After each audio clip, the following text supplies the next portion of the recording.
আজকের দিনে যদি কেউ চামচ চুরি করে তার শাস্তি হয়তো একটা ফাইন বা কয়েকদিনের জেল।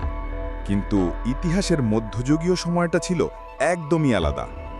তখনকার সমাজে আইন মানে ছিল ভয়ের আর শাস্তির প্রতীক। মধ্যযুগে চামচ বা কাঁটা চামচ চুরি করা শুধু সাধারণ অপরাধ নয়, বরং রাজা বা অভিজাতদের বিরুদ্ধে অসম্মান হিসেবে দেখা হতো। অনেক দেশে এই ধরনের অপরাধের শাস্তি হতে পারত প্রকাশ্যে চাবুক মারা, লোহার শিকলে বেঁধে বাজারে দাঁড় করিয়ে রাখা, অথবা জনতার সামনে অপমানজনক কাজ করানো।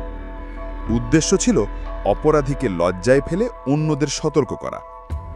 কিছু কিছু জায়গায় আবার আরও কঠিন আইন ছিল, যেমন দ্বিতীয়বার একই অপরাধ করলে চোরের হাত কেটে দেওয়া হতো, যাতে সে আর কোনোদিন চুরি করতে না পারে।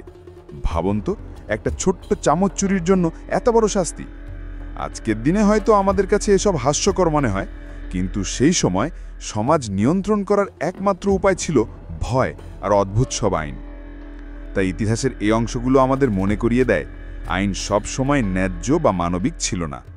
কখনো কখনো এগুলো ছিল একেবারেই অদ্ভুত, এমনকি হোয়াট দ্য ফাক টাইপও।